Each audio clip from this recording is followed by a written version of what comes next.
Hemos desarrollado hasta el momento 3 jornadas. Esta jornada ya sería la jornada 4 y la próxima semana sería la jornada 5 para finalizar completamente este proceso. La jornada 4 se denomina, o la hemos denominado, definición de retos, delimitación de situaciones a trabajar, especialmente en el marco de la Facultad de Derecho y Ciencias Políticas.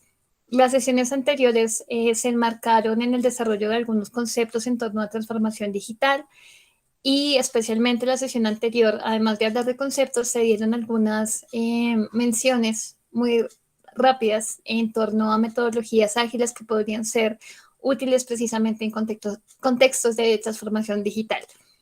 Entonces, el día de hoy es desarrollar una sesión un poco más práctica, un poco más participativa en términos de no solamente escuchar conceptos, de no solamente tener una sesión magistral, sino tener la oportunidad de participar. Y para eso hemos planeado una sesión donde vamos a trabajar en subgrupos, nos vamos a dividir en salas y vamos a tener diferentes facilitadores, esto con el propósito de tener pues espacios más reducidos dentro de la sesión para expresarnos y proponer ideas y tal vez hallar algunas soluciones en torno a las diferentes necesidades que hemos identificado dentro de la facultad y dentro, pues, sobre todo de las jornadas que hemos realizado hasta el momento. Entonces vamos a pasar pues a la agenda del día de hoy con este contexto inicial que hicimos. Bueno, ya hicimos el contexto de bienvenida. Como les decía, pues también por respeto de su tiempo, vamos a comenzar a desarrollar la sesión y esperamos que en los próximos minutos se nos unan más personas. En estos momentos en el chat está apareciendo algo muy importante. Las sesiones pues las hemos realizado con un grupo que se ha mantenido a través de, pues eso, de los diferentes talleres, de las diferentes charlas que hemos dado los miércoles a las 2 de la tarde, pero si tal vez hay una persona que está participando en esta sesión, que es la jornada 4, y desea saber qué hemos hablado y qué hemos desarrollado en detalle en las sesiones anteriores, pueden ir al link que aparece en estos momentos en el chat. La idea es que sea un insumo de consulta que, digamos, sobrepase un poco el desarrollo de estas sesiones, sino que ustedes en su tiempo libre y cuando tengan más, digamos, momentos específicos en donde puedan interesarse o detallar un poco más la información en torno a transformación digital, puedan consultar este link. Como bien lo menciona el mensaje en el chat, va a estar disponible a partir del día de mañana estos videos y también el propósito con la Facultad de Derecho y Ciencias Políticas es tener un repositorio, un lugar, digamos, lleno de insumos bibliográficos también para que ustedes profundicen en conceptos en torno a transformación digital, las diferentes metodologías y los diferentes instrumentos y también el contexto de por qué es importante en estos momentos hablar de transformación digital. La idea, pues, es brindar información que vaya o que sea acorde a personas que tal vez no tengan una familiarización profunda con la transformación digital y también aporte de cierta forma a las personas que tienen una contextualización mayor, una familiarización mayor con el concepto. Entonces, ahora sí, continuando con el desarrollo de la agenda, vamos a hacer una recapitulación de los conceptos previos que hemos trabajado de la sesión 1 a la sesión 3, especificando pues ciertos principios que son importantes pues a tener en cuenta cuando estamos hablando de transformación digital. Vamos a tener, digamos, un calentamiento, vamos a abrir los micrófonos, a esta actividad la denominamos conversemos, vamos a hacer una pregunta abierta, pues la idea es que el público pues abra el micrófono, nos conteste pues desde su experiencia, desde su opinión. Aquí pues hacemos énfasis en que no hay respuestas incorrectas, sino que todos los aportes son importantes y precisamente conocer sus experiencias desde los diferentes roles, bien sean estudiantes o administrativos o docentes, pues son importantes en todo este proceso que estamos realizando. Y una vez superemos, bueno, o completemos esta fase de conversar y como bien lo decía, abrir el micrófono de manera preliminar a la fase de participación, pasaremos a hablar sobre perspectivas de transformación digital, algunos conceptos nuevos, y vamos a hacer una contextualización de la actividad práctica que vamos a realizar el día de hoy. Luego, pues, vamos a realizar la actividad práctica, que es el centro de la digamos, de la sesión, ustedes observan que se va a realizar casi por una hora, un poco menos de una hora. La idea es dedicar ese tiempo pues a una actividad tipo taller, como lo mencionaba, dividirnos en salas y que todos participemos y construyamos algunas propuestas, identifiquemos algunas necesidades, pero sobre todo creemos algunas propuestas, digamos que podrían ser útiles a la hora de pensar en la transformación digital para la facultad y en diseñar productos o servicios pues a la medida de las necesidades de la facultad y también de las personas que componen la facultad desde sus diferentes roles.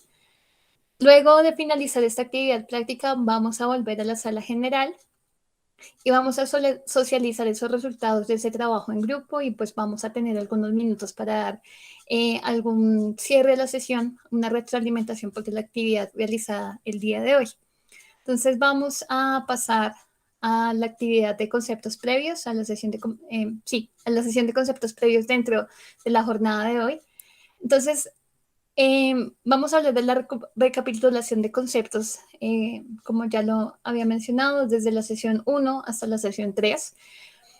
El primer concepto en el que quisiéramos hacer énfasis, y lo hemos mencionado a lo largo de estas sesiones, perdón, es que la transformación digital es sobre todo un proceso humano.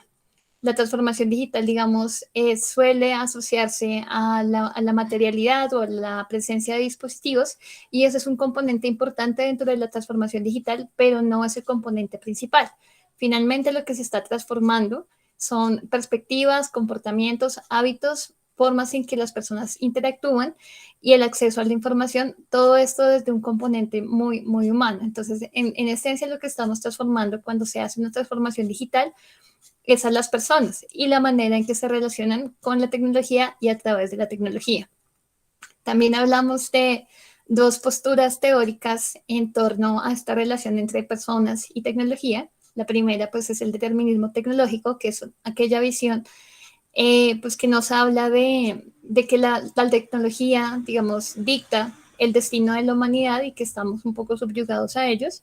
Y en contraposición o de manera crítica a esta postura de que la tecnología nos domina, está un desarrollo teórico que se llama construcción social de la tecnología, que nos habla de que más bien las personas tenemos una incidencia alta en la construcción de la tecnología y que realmente las comunidades determinan un poco la demanda de los productos y también la utilidad y la apropiación pues, de esos conceptos o esas, sobre todo, propiedades de los dispositivos en la sociedad. Entonces, una comunidad puede determinar el éxito o no de un dispositivo tecnológico si este realmente se ajusta o no a las necesidades de esa comunidad. También hay una postura teórica que es un poco más hacia la mediación, que es la sociomaterialidad, que habla de una relación no de dominación entre la tecnología y el hombre o el hombre hacia la tecnología, sino que coevoluciona, que realmente es más, digamos, una relación que va y viene, o en términos más teóricos es dialéctico, pero va enfocado sobre todo a entender pues, que son procesos complementarios, tanto el desarrollo de las sociedades y el crecimiento de la tecnología y la apropiación, digamos, en la cotidianidad. Esto lo trabajamos sobre todo entre la sesión 1 y 2. En la sesión 3 hablamos de la definición de tecnología y digamos que también hicimos este énfasis de la tecnología desde lo humano, haciendo o mencionando sobre todo que la tecnología no existe, digamos, un valor moral de la tecnología, no hay tecnología buena o tecnología mala, sino que esto depende pues de las necesidades de las personas y del uso que estas personas hagan de los instrumentos tecnológicos. También, o digamos, una idea que tuvo énfasis en la sesión anterior, es que la tecnología no solamente, o al hablar de tecnología, no solamente estamos hablando de campos trascendentales y de grandes avances tecnológicos, sino también estamos hablando de tecnología que tiene un impacto profundo en la cotidianidad y por eso pues colocábamos la frase ejemplo de la tecnología funciona para llegar a la luna, pero también hay tecnología que nos sirve para comprar en la tienda de la esquina.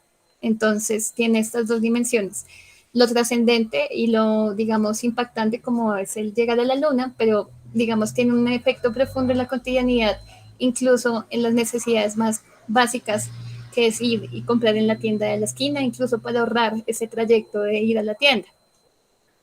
Entonces, también cuando hablamos del concepto de tecnología, lo abordamos desde tres perspectivas. Tecnología desde la práctica, tecnología desde la experiencia, y hicimos énfasis pues como en digamos en un encuentro en estas dos perspectivas, y es hablar de las herramientas, la funcionalidad y la utilidad que tiene dentro pues de la sociedad en general. Entonces aquí es muy importante tener en cuenta que los dispositivos tecnológicos no funcionan simplemente por las características que tienen, sino que lo más importante o el impacto que alcanzan va relacionado con las necesidades que estén atendiendo y el uso pues, que las personas están haciendo de esos dispositivos. También cuando hablamos de experiencia, es necesario pues, que no solamente el aparato o el dispositivo funcione bien, sino que tenga un diseño que sea llamativo, que sea interactivo y que resulte, pues eso, que permita también una articulación, una interacción emocional con el dispositivo en sí. Entonces, esto resumiendo un poco los conceptos que trabajamos en la sesión anterior. También hablamos de un concepto que es denominado la fachada digital, y es entender la transformación digital desde la compra de dispositivos o desde la adquisición de software o diferente tipo de hardware para una empresa o para una organización. Y es entender que pues, la adquisición de estas herramientas no necesariamente implican transformación digital, sino que se convierten en una fachada de digitalización de una organización, pero que la transformación digital no se da si, digamos, las formas en que la organización funciona y que la organización interactúa, digamos, con sus usuarios o cómo actúa, digamos, entre los mismos empleados o colaboradores de la organización no se transforma de manera digital. En realidad no hay transformación digital dentro de la organización, simplemente hay la utilización de ciertas herramientas, pero no hay un cambio de hábitos o no hay un cambio de perspectiva, y tampoco, digamos, hay un aprovechamiento profundo de esas herramientas digitales o esos dispositivos tecnológicos que se adquirieron para la compañía o para la organización. Entonces, es entender pues, que es esto, la transformación digital va mucho más allá de los dispositivos, de las herramientas, sino que está asociado es eso, a cambios de hábitos y a cambios de interacciones dentro de las organizaciones. La transformación digital debe tener un impacto social muy, muy profundo. Pasando pues, al último concepto o los últimos conceptos que abordamos en la sesión anterior, hicimos un repaso rápido sobre metodologías ágiles. Hablamos de Scrum, de Kanban, de la fusión que es Scrumban, hablamos de la matriz Eisenhower y también de la metodología Toyota Kata. También abordamos un poco estas metodologías ágiles, a qué necesidad pueden atender y cómo nos pueden ayudar, digamos, a articular equipos de trabajo o priorizar necesidades o tareas dentro de la organización, y también organizar el tiempo o entender, digamos, cómo me gustaría transformar la organización, especialmente en el caso de la metodología Toyota Kata. Sin embargo, también hicimos énfasis en que las metodologías ágiles precisamente son herramientas, no son guiones o no son cartas dictadas de cómo una organización debe funcionar. Tampoco son herramientas que descarten por completo las metodologías, digamos, entre comillas, antiguas o, digamos, metodologías organizacionales antes del agilismo. No las descarta. Las metodologías ágiles, por el contrario, pues son eso, herramientas. Tienen una característica muy importante, pues es permitir la iteración y es volver sobre los procesos y hacer cambios y ajustes antes de llegar al final, pero no son la solución a todos los problemas que una organización puede tener. De ahí viene pues la primera expresión que ustedes ven en pantalla en torno a una mirada crítica de las metodologías ágiles, que es necesario conocer y dominar el método, pero no es necesario ser esclavo del método. Es entender el método, para qué me sirve, qué solución puedo obtener a partir de su aplicación, y, digamos, adaptarlo a pues a las diferentes necesidades de la organización. Si no me funciona, existen otros métodos que no están relacionados estrictamente a las metodologías ágiles. De ahí pues viene la segunda expresión: las metodologías ágiles no son la panacea, no son la solución a todos los problemas que puede tener una organización. Y nuevamente enmarcando que no todos los modelos de organización previos son descartables u obsoletos.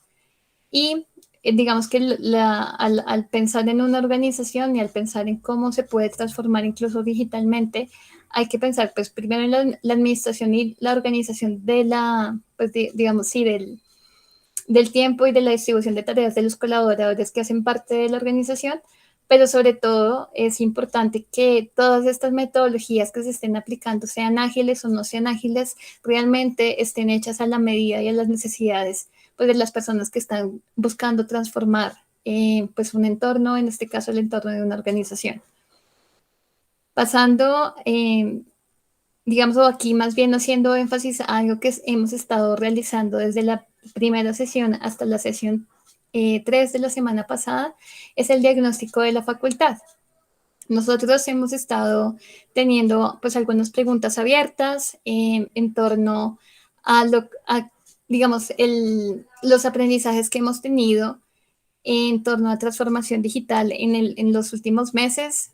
También hemos hablado de, eh, también hemos hablado, pues eso, de necesidades y cambios que nos gustaría ver en la facultad. Sobre todo hemos hablado de las dificultades que han habido en torno al aula o la aplicación de estrategias virtuales en torno a la educación, las dificultades y el rechazo al cambio que a veces hay en algunas personas y digamos hemos tratado de pensar en estrategias para abordar esos cambios que son necesarios. Y digamos aquí hago énfasis en que este diagnóstico de la facultad que estamos construyendo poco a poco apunta pues al propósito de estas jornadas. Ustedes dirán pues la participación que están teniendo, todo lo que se está realizando durante estas jornadas, hacia dónde va o qué utilidad tiene. La Facultad de Ciencias, perdón, de Derecho y Ciencias Políticas y Sociales está construyendo un plan de transformación digital y estas jornadas de transformación digital, estas 5 jornadas que estamos realizando, son un insumo precisamente a ese plan.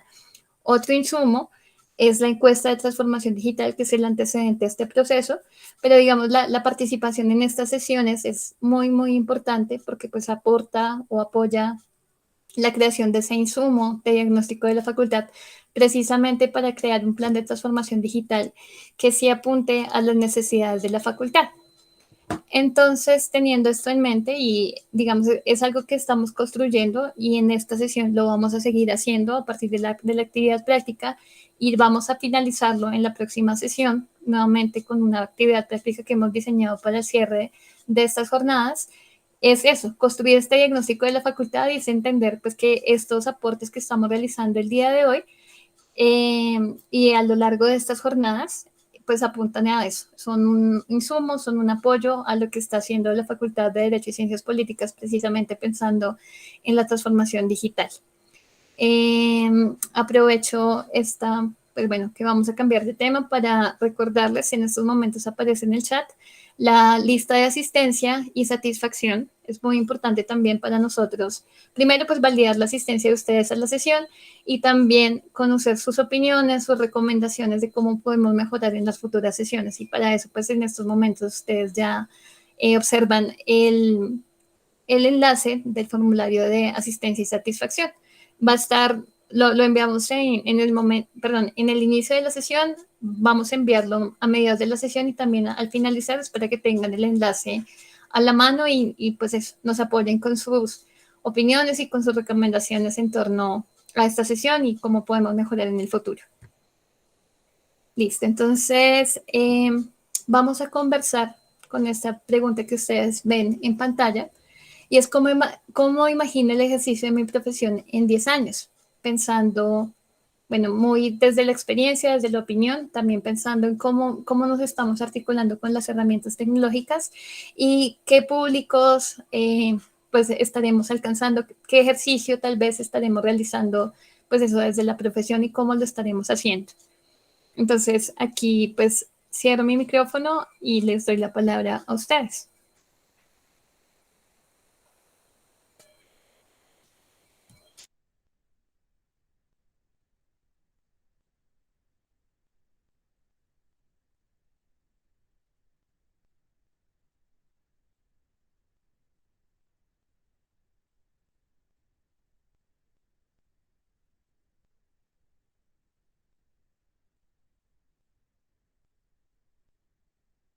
Sonia, te escuchamos. Buenas tardes. Bueno, en mi profesión, yo soy contadora y revisora fiscal, entonces creo que mi profesión en un par de años va a estar muy acompañada de autómatas celulares, mirando, tomando decisiones en materia de inversiones, haciendo auditorías forenses a los sistemas de información. em, pues un escenario muy distinto en la práctica del ejercicio como está actualmente. Sí tendrá unas transformaciones muy interesantes y mejorará la calidad de vida de los profesionales, de los contadores, porque pues si esa misma pregunta la hubiéramos hecho hace 10 años, o sea, mirando hoy 10 años para atrás también pues era muy complicado a los financieros manejar un montón de libros y cosas manuales. A hoy pues el ejercicio es mucho más eh, posible de lograr en los tiempos que a veces se tienen que entregar reportes, informes. Y pues hacia futuro pues habrá una forma más expedita, más ágil, más relacionada con respetar los tiempos, pienso yo, y más orientada al análisis, menos operación y más análisis. Gracias. Vale, muchísimas gracias. Me parece que es bien importante lo que nos mencionas, como el tema de la agilidad y sobre todo pensar en esos cambios que se van a dar en la profesión y en el ejercicio, pues, de tu labor. Vale, entonces muchísimas gracias. Juan Carlos nos está levantando la mano. Y muchas gracias, Catalina y Sonia. Sí, Sonia estaba mencionando algo interesante, pero yo lo interpreté así, como la cantidad de trabajo por persona, por el tiempo que se demora, pudiera demorar a hacer una tarea. Yo pienso que esa proyección va hacia la predicción de lo que piensa el usuario. O sea, eh, yo pienso que el mundo en general va hacia una gran pirámide y nosotros tenemos que ver de qué plano de esa pirámide nosotros participamos. Digamos, la pirámide hacia arriba va disminuyendo, digamos, el número de personas en ese plano, en la medida que ascendemos. Entonces, supongamos que el plano superior son la gente esta que domina los datos, o sea, que tiene el poder de los datos, y nos va a impactar, nos va a hacer usuarios a todos, desde cualquier carrera, no importa la profesión, nos va a hacer usuarios a todos de esas tecnologías. Lo que hay que interpretar es ser usuario para el beneficio de la misma empresa. Entonces, no sé hasta qué punto me preocupa, no sé, no es que me preocupa en el mal sentido, sino también en el sentido más sano, de que digamos, ese matrimonio de los datos entre las empresas que los generan y las empresas que nos tienen como usuarios va a manejarse de una manera en los dos sentidos, o nos van a hacer cada vez más usuarios de usuarios y entonces nos van a hacer diverger de realmente, o nos van a esclavizar, o cómo va a ser el asunto. Porque hoy en día existen ya empresas donde ya se nos metieron en el trabajo, en la profesión, e independe de la profesión, y esto es un vector, o sea, es como si fuera un vector con infinitos sentidos, esférico, y va a tocar nuestra vida desde todo. Entonces, en el sentido de la profesión, veamos cómo se generan esos datos, cómo se gestiona dentro de la empresa esos datos y cómo, digamos, que hacemos el matrimonio de los datos con otras empresas para que ellos hagan predicciones a nosotros o nosotros hacer predicciones con sus herramientas. Bueno, hablo del caso de Google, hablo del caso digamos, de Amazon, hablo del caso de empresas súper grandes por ahí que manejan datos y que manejan nuestra vida. Entonces, también vamos a ver cómo nos influencian a nosotros y nos dirigen el trabajo a nosotros, o nosotros vamos a ser independientes de esos datos. Digamos, independientes de esas empresas en el manejo de nuestros datos. Eso es, gracias, muy amable. Vale, muchísimas gracias, Juan Carlos. No sé si alguien más del público quisiera participar. ¿Alguien más quiere levantar la mano y darnos su opinión de cómo ve el ejercicio de la profesión en 10 años? Me gustaría mucho escuchar sobre todo a alguien de la facultad bueno, una persona con perfil de ciencias políticas o de derecho, que pues es la facultad a la que nos estamos centrando. obviamente sin desconocer pues, todo el personal administrativo y el personal de extensión, pero me gustaría escuchar dos personas tal vez. Vale, Joan Sebastián, te escuchamos. Hola, buenas tardes para todos y todas. Bueno, ya que me diste la palabra, pues yo como ya casi politólogo, sí podría dar mi opinión en términos como de la profesión. Entonces, eh, sí, por un lado estoy de acuerdo con lo que dijeron las demás personas que participaron, de acuerdo a la parte de la información, porque la forma en cómo se maneja la información va a estar muy digitalizada y cada vez eso está pues creciendo enormemente en cómo se maneja el Big Data y todos estos aspectos. Sin embargo, si quiero poner, digamos, en tela de juicio la profesión de la ciencia política, y es que es muy difícil alejar el lado humano de la ciencia política, puesto que la ciencia política hace parte del lado precisamente de, como decía Aristóteles, del animal político.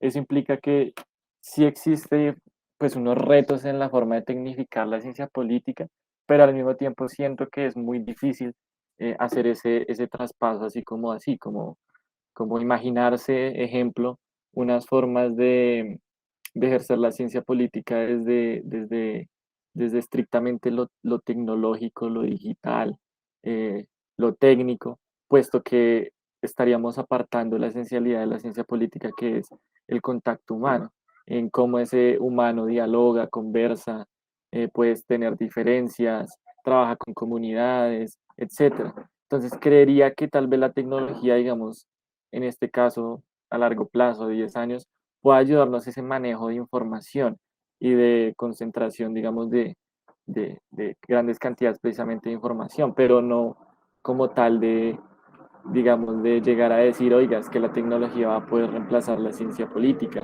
o cómo se realiza, puesto que pues es algo esencialmente humano.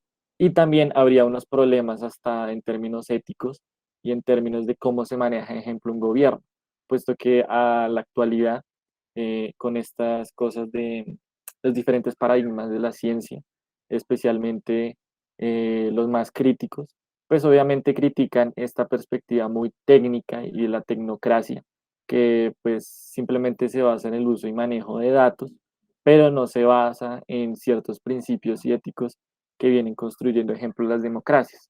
Entonces, hasta cierto punto, perder ese lado, digamos, de consenso, de diferencia, de discusiones, pues en términos de participación, de nueva gobernanza, etcétera, es muy difícil llegar a simplemente tecnificar y hacerlo más viable económicamente, porque únicamente nos basamos en datos, pero no nos basamos en la dignidad humana, la dignidad de la vida eh, y en la capacidad precisamente del diálogo. Entonces simplemente es como lo vería yo, como una reflexión.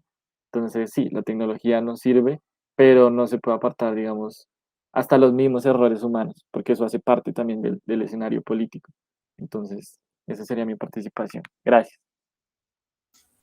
Vale, Jean Sebastián, muchísimas gracias y creo que es muy importante precisamente esa mirada crítica que hay sobre la tecnología y la importancia de no apartar, como lo mencionabas, el lado humano, porque precisamente de eso se trata, no de apartarlo, sino de articularlo y que el lado humano pues no pierda protagonismo, que realmente sea como lo esencial y que la transformación digital pues nos ayude de pronto a facilitar, digamos, en el ejercicio de tu profesión el diálogo o el alcance o digamos hasta los sistemas de investigación, pero no apartar, digamos, ese componente humano, incluso el que mencionas, el error humano, que también pues es necesario en estos procesos. Entonces, nuevamente, muchísimas gracias por tu participación. No sé si hay otra persona que nos quiera participar o continuamos con el desarrollo de la... Listo, John, Alexander, te escuchamos. Hola, buenas tardes aquí a todas las personas que están acompañándonos. Pues yo soy ingeniero, entonces tal vez lo que diga puede estar totalmente equivocado, pero digamos es como mi visión al respecto y tratando de entender un poco esto qué implicaciones tiene desde el ámbito, desde las ciencias políticas y el derecho, pues que obviamente no es un área en la que yo esté fuerte. Sin embargo, yo me imagino que hay varios elementos que desde el punto de vista de las ciencias políticas y del derecho tendrán que apalancarse necesariamente en tecnología y que pueden generar a futuro, como lo dicen algunos libros o inclusive películas de ciencia ficción, distopias en asocio a estos temas. Por ejemplo, si se empiezan a generar modelos de predictibilidad de delitos o de secuenciación de probabilidades que permitan identificar siquiera antes que suceda un delito, pues que su probabilidad de que se cometa es bastante alto en cierta zona o en cierto sector de la sociedad, pues eso tendría connotaciones tanto en términos de validar si efectivamente esa predicción a través del uso de la tecnología o en este caso de modelos estadísticos es realmente acertada, pero como mencionaba Sebastián, también las implicaciones éticas de prejuzgar, ¿no? No sé si ustedes han visto esas películas de hace muchos años que justamente trataban ese tema, hay varias, donde a través de tecnología podían predecir si alguien iba a cometer un delito y lo imputaban siquiera antes de que lo cometiera. Entonces, eso pues tiene un dilema ético bastante fuerte, por un lado, porque tiene implicaciones en torno a si esa predictibilidad si es acertada o si estamos de cierta manera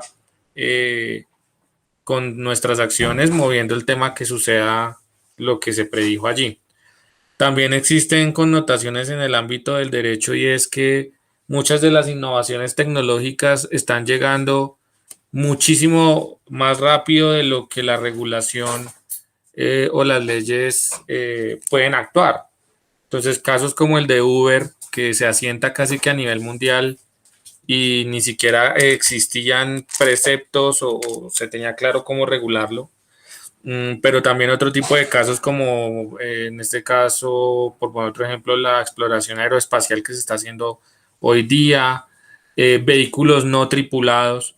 Y entonces como desde el ámbito del derecho y las ciencias políticas, también se debe buscar formas tanto tecnológicas como no tecnológicas que permitan justamente anticiparse y tener una perspectiva para saber cómo manejar esos eventuales escenarios, el reconocimiento facial a través de visión artificial y que muchas veces, insisto en esto, sin que suene feo, las innovaciones tecnológicas inevitablemente siempre llegan 5 o 10 años antes que siquiera las leyes o la regulación las conciban o las proyecten. Entonces yo sí creo que desde las ciencias políticas y desde el derecho sí se debe buscar tanto herramientas técnicas como tecnológicas y metodológicas que permitan ir viendo ese futuro de manera anticipada para prepararse de manera organizada como sociedad ante esos desafíos que va a generar el uso de tecnologías o herramientas que a día de hoy ni siquiera nosotros tendríamos claro qué va a pasar. Es como un ejercicio bastante fuerte de ver el futuro, si se quiere, como una bola de cristal, que es muy complicado. Y paradójicamente tal vez la tecnología justamente puede ayudar a apalancar que los profesionales del derecho y de las ciencias políticas pues puedan hacer esos ejercicios prospectivos de una manera mucho más atinada y acertada. Eso era lo único que quería comentar. Vale, muchísimas gracias, Johnny. Creo que también, pues digamos, la visión hacia futuro, como bien lo mencionabas, como una bola de cristal, es difícil, es complicada, pero creo que sobre todo se enmarca, o tu intervención se enmarca en términos de los retos hacia futuro y todo lo que podemos encontrar, y sobre todo en esta brecha que existe entre la innovación tecnológica y la regulación, que pues hay varios estudios que hablan de un rezago entre la generación de políticas regulatorias de la tecnología y la innovación tecnológica. Casi siempre la regulación pues está detrás, y tal vez es eso precisamente en un futuro, y ya existe en el presente y en un futuro, con el desarrollo tecnológico, el disminuir esa brecha pues seguirá siendo un reto. Entonces, como lo mencionaba, sí creo que es importante pensar en eso, en herramientas y metodologías que nos conecten precisamente a la creación de mecanismos de regulación que no impidan en primera instancia la innovación y que se articulen pues al desarrollo de esas tecnologías como las que mencionaba de identificación o otras metodologías, digamos, más en el campo penal.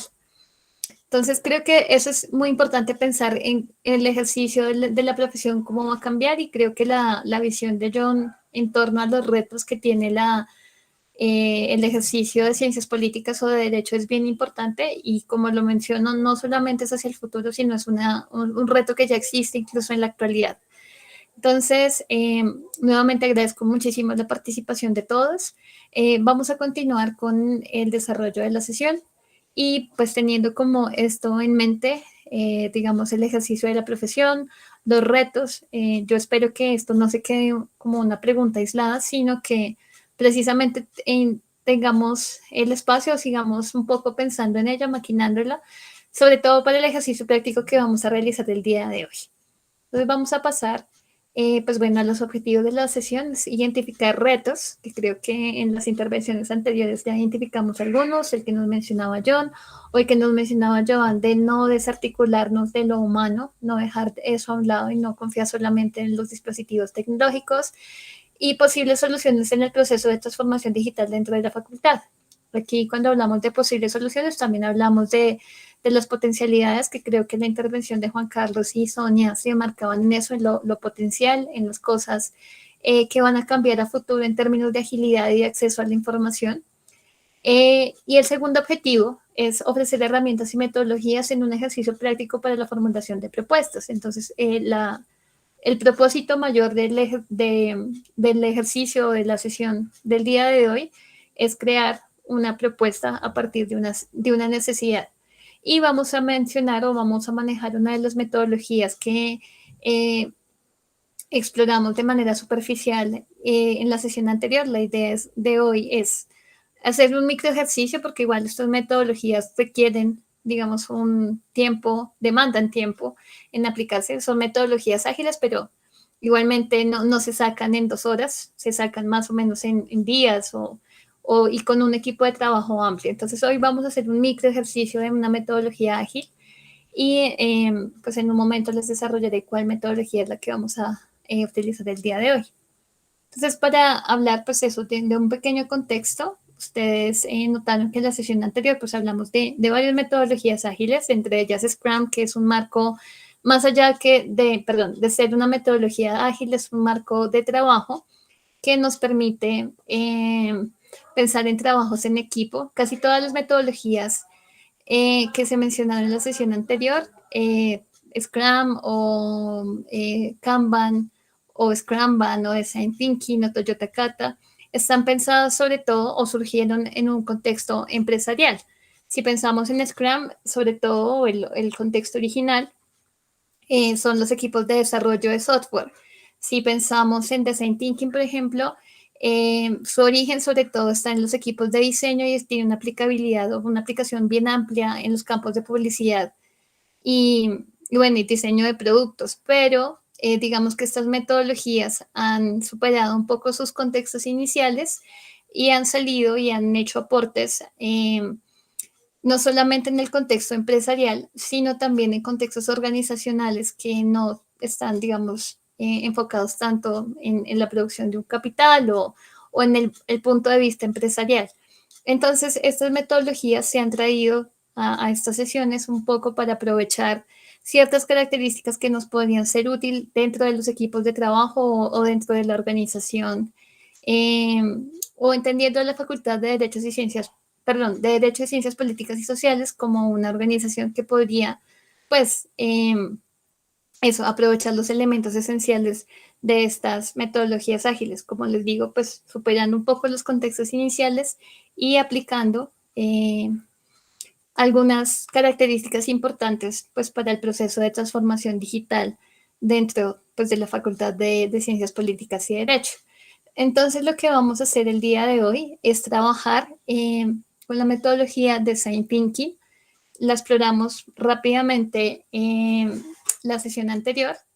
Es una metodología que pues está dividida en 5 pasos y la idea es la mayor característica de Design Thinking o pensamiento de diseño en español es crear un servicio a la medida de un usuario. Entonces, el usuario, pues entendido como, pues si bien una persona individual, también una persona que representa un grupo de personas que tienen similares características. Entonces, cuando empatizamos o cuando, digamos, identificamos un usuario potencial, tratamos de entender todas las características de este usuario, pero también entendiendo que este usuario pues no es aislado, no es, obviamente tiene características particulares, pero pues hace parte de una comunidad que puede tener esas mismas necesidades y perspectivas en torno pues a un servicio que le pueda ser útil. Entonces, pues por eso hemos traído esta metodología para hoy, la metodología de Design Thinking o pensamiento de diseño, sus 5 pasos que los voy a explicar rápidamente, y la idea pues en los próximos minutos en el desarrollo de la sesión es que hagamos un ejercicio pues nos vamos a dividir en grupos, como lo había mencionado en el inicio de la sesión, y luego creemos un proyecto, un producto o servicio, pues a la medida de necesidades. Permíteme un segundo, por favor. Bueno, generar un proceso, un proyecto, un servicio a la necesidad o a las necesidades pues, de la Facultad de Ciencias Políticas y Sociales, pues desde diferentes ángulos. Entonces aquí vamos a pensar en el rol de estudiante de pregrado, rol de estudiante de posgrado, el rol docente, el rol del personal administrativo y también el rol de personas de extensión. Entonces la idea es eso, crear un proceso o un proyecto que le pueda aportar a la facultad, y es lo que les mencionaba, que es el propósito casi que central de esta sesión, tener una propuesta al finalizar. Entonces, bueno, retornando a Design Thinking, son estos 5 pasos que ustedes están viendo en pantalla. El primero y el más importante es empatizar, como les mencionaba, centralizarnos en un usuario que pues, es representativo de una comunidad o de un grupo de personas, y aprender pues, de esta audiencia y entenderla como que esta persona o este usuario va a ser pues, la persona, digamos, el destino final del producto, el producto, servicio o proceso que se está diseñando. Entonces, la idea es entenderlo, pero no entenderlo no solamente desde las necesidades, sino entenderlo desde sus características, desde su personalidad, desde sus potencialidades, desde sus hábitos, desde las relaciones humanas que teje, entender todo este contexto de esta persona, precisamente muy desde lo humano, entender o empatizar, y luego de empatizar, sí pensar en qué se le puede aportar, qué tipo de necesidades podríamos solucionar con un proyecto, y entender pues eso, cómo podemos potencializar más sus habilidades, qué tipo de necesidades tiene, cómo se podría de cierta forma mejorar la vida de esta persona. Entonces, aquí pues nos enmarcamos un poco en el campo de definir, pues hacemos una lluvia de ideas de todas esas posibles necesidades que podemos tratar y nos enfocamos en una. Al enmarcar una necesidad, pasamos a un estadio o al tercer estadio de Design Thinking, que es idear, que es hacer también una lluvia de ideas en torno a las posibles soluciones a esa necesidad o a las posibles mejoras que se le pueden aportar a esta persona. Y después de eso, también enfocarnos por una idea, una sola idea, y crear un prototipo, un proceso, un servicio que le pueda ser útil a ese usuario con esas características, no solamente que resuelva su necesidad, sino que se ajuste a todas esas características positivas pues, que identificamos en un primer momento al hacer el ejercicio de empatía. Luego llega el momento de poner a prueba ese prototipo, ese servicio o ese proceso que se creó, o sea, la medida, y saber si realmente está en la medida, saber si realmente el usuario se siente identificado con ese proceso, si realmente genera apropiación, si realmente está aportando a su necesidad y si sobre todo genera identidad. Entonces, si no genera identidad, si no, digamos, pasa esa evaluación, nos comenzamos a devolver y a revisar el prototipo que se creó, o un paso más atrás, ver si tal vez la idea que escogí no fue la correcta y puedo articularla con otra, o definitivamente tengo que escoger otra, o si hay algún error en el proceso de la definición o en el proceso incluso de empatizar con la persona. Y que es muy importante recalcar, como les decía, las metodologías ágiles tienen un carácter iterativo, Si bien aquí estamos mostrando los pasos de design thinking uno detrás de otro, esto no es un proceso lineal, crear no es un proceso lineal, o crear este tipo de soluciones no es lineal, sino que nos podemos devolver hasta ciertos puntos del proceso y crear algunos ajustes, pues eso, para crear mejores productos. No solamente esperar al final, sino ir haciendo evaluaciones periódicamente de cómo está funcionando o si realmente el prototipo es lógico, es coherente. Entonces, pues la idea de la iteración es esa, podernos devolver sobre el producto y poder hacer ajustes para crear un producto más, digamos, que más satisfactorio, que genera mucho más identidad, perdón, al usuario, que pues es el producto final de este proceso o de esta creación de servicio o un proyecto pues para atender ciertas necesidades.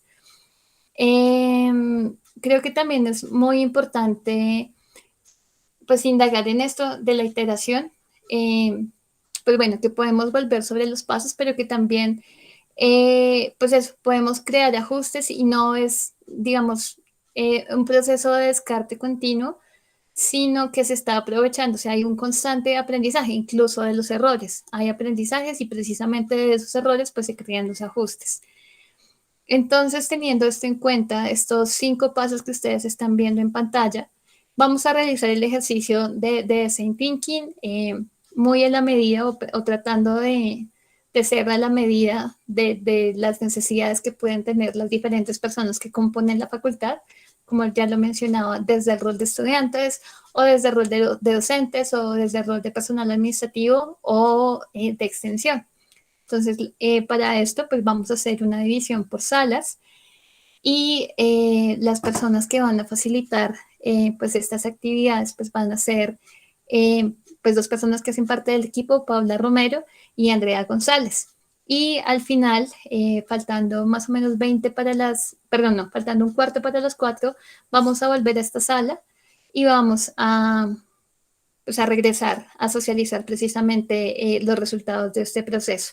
Entonces, en estos momentos ya está apareciendo en el chat la sala 1, que está a cargo de Andrea González, y allí, pues, bueno, los invitados o los participantes de esa sala son Joan Sebastián Díaz Mona, el administrador del correo de la facultad, perdón que lo llame por el nombre institucional, Departamento de Archivística, Centro de Conciliación, Vicedecanatura de Investigación, Consultorio Jurídico. Estas personas a las que acabo de mencionar el nombre simplemente tienen que dar clic en la sala Meet que aparece ahí en el chat y ya ingresan a la sala. Entonces les recuerdo, la persona que va a estar ahí esperándolos es Andrea González y ella va a dirigir la actividad. En la sala 2 está pues Paula Romero. Nuevamente en el chat ustedes encuentran el link y ahí va a estar Sonia Tequía, Autoevaluación Derecho, Unidad de Comunicaciones, Nancy Viviana Sánchez, Franci Caterín Villalobos, Humberto Vergara y bueno, y estas personas. Buenas tardes. Buenas tardes. ¿Cómo están? ¿No? Ya al fin pude entrar. Bueno, muchas gracias. Vale, pueden desconectarse de esta sala y al final de la sesión, pues, o del ejercicio práctico, les vamos a dar nuevamente el link para que puedan volver a esta sala. Bueno, muy bien. Vale, muchas gracias. Gracias.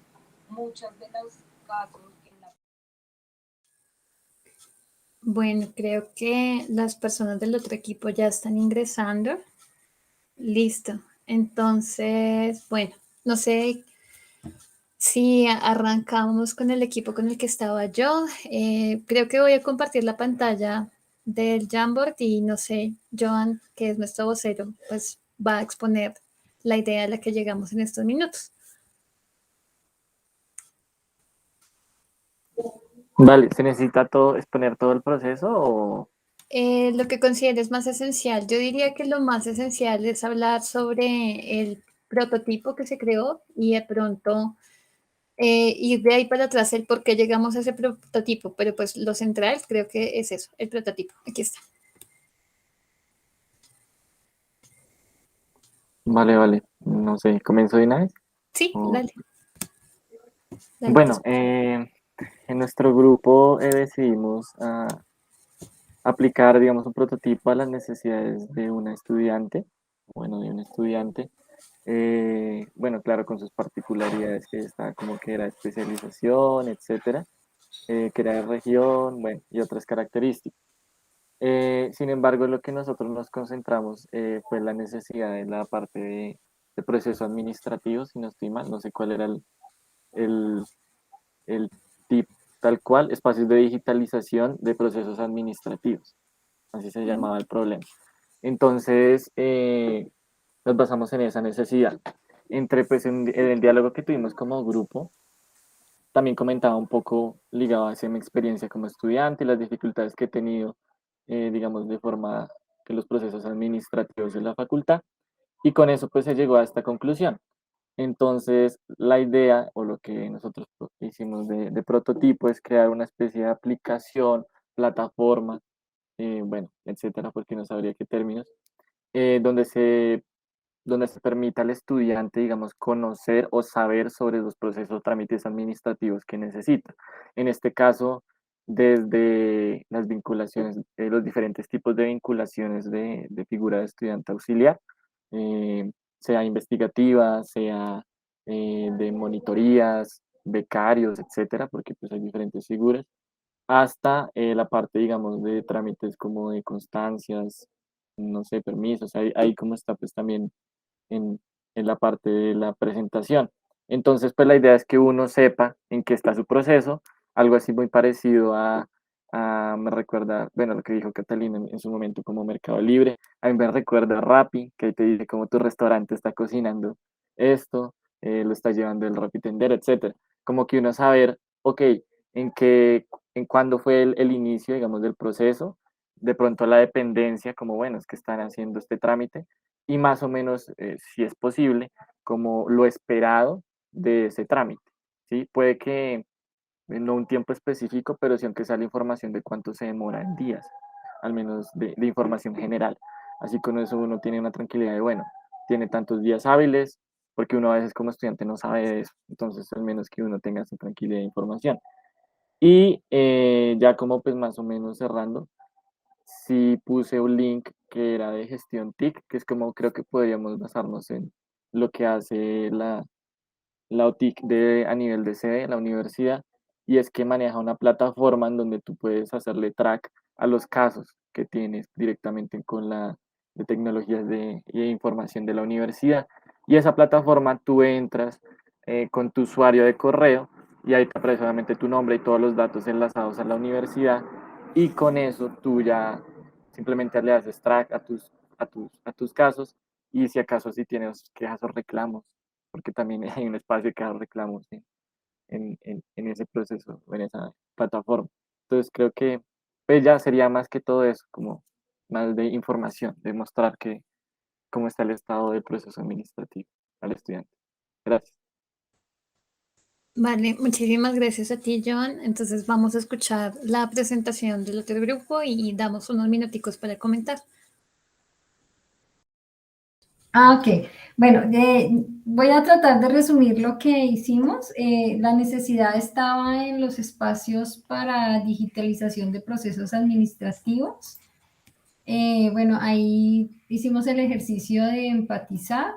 Empatizamos con una persona que la caracterizamos como una mujer de 37 años, de profesión economista, que tiene pues unas aficiones en temas de hacer cursos de cocina, que es egresada de la universidad y también desarrolla su ejercicio profesional en la misma universidad. Tiene unas cualidades que es atenta, colaboradora y asesora a las dependencias del nivel superior. ¿Y cuál es la dificultad que tenemos? Que pues los estudiantes y las personas, partes interesadas puedan hacer consultas a todos los procesos que se desarrollan en el ámbito de la facultad. Entonces, uno de los temas que ideamos era que estuviera una plataforma de autogestión que nos permitiera poder facilitar la consulta que requieren hacer los estudiantes en tiempo real, que desde que inicia el proceso hasta que finaliza.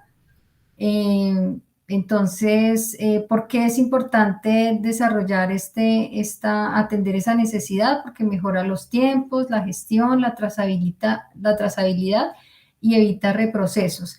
Y todo esto pues va en pro del bienestar y la satisfacción del estudiante. Entonces, el prototipo que estábamos hablando era una plataforma de autogestión con unos roles claramente establecidos y que sea una plataforma amigable e intuitiva que permita no tener tantos instructivos, sino que pueda el estudiante o quien requiera hacer la consulta hacerla de una manera ágil. Entonces, consideramos que esa puede ser una solución a un problema específico en la facultad. Eso sería todo. No sé si Listo. era en ese orden, pero pues traté de resumir lo que habíamos hablado. Gracias. No, perfectamente. Era en ese orden. Muchísimas gracias. Bueno, como yo había mencionado esto en el equipo con el que estaba trabajando, que a veces pensamos que estas metodologías de design thinking o las dos que mencionamos, Scrum o Kanban, son metodologías exclusivamente para empresas o para organizaciones comerciales.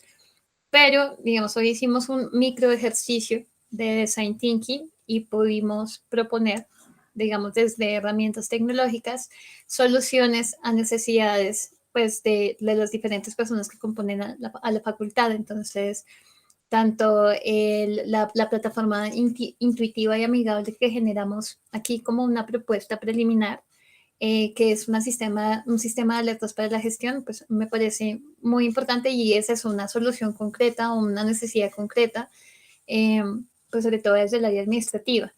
En el otro equipo, pues donde se decidió crear una aplicación que tal vez unifique y permita una lectura sencilla de los procesos de la universidad desde constancias o el proceso de vinculación como estudiantes auxiliares o becas o otro tipo de trámites administrativos.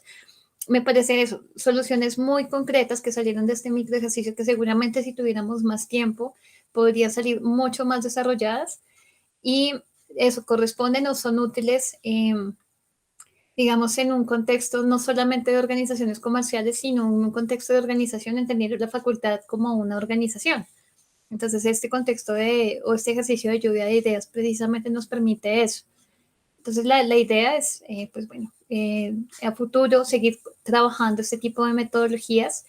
Como bien les mencionaba, esto no queda en el aire, estas ideas tan concretas que salieron hoy en este pequeño ejercicio que hicimos, pues pasan a ser un insumo de transformación digital del plan que quiere construir la facultad. Y en general esto es como el aprendizaje, que este proceso no es solamente para organizaciones comerciales, sino pues dedicarlo y hacerlo en este orden y darle un poco más de tiempo, porque esto requiere un poco más de reflexión, podemos salir con soluciones muy concretas a procesos a necesidades también muy específicas. El último paso del design thinking es testear, es decir, poner a prueba, pues testear es casi que un anglicismo, pero bueno, es poner a prueba ese prototipo que creamos y la idea un poco de ponerlo a prueba era este espacio de socialización. Pero por términos de tiempo, creo que pues dejamos aquí la propuesta y ya nos hemos robado un poco más de 10 minutos de la sesión, entonces vamos a darle cierre y vamos a dedicar 5 minutos de la próxima sesión para hablar un poco sobre estas ideas y comentarlas. Pero entonces yo les agradezco muchísimo la participación. Creo que de este ejercicio pequeño salieron ideas muy creativas y muy importantes, que pues, es precisamente eso, para verle el potencial a la herramienta, a la metodología. Y pues bueno, eso, agradezco mucho su participación, que estén hasta este punto de la sesión y nos vemos entonces la próxima sesión. Universidad Nacional de Colombia, proyecto cultural, científico y colectivo de Nación.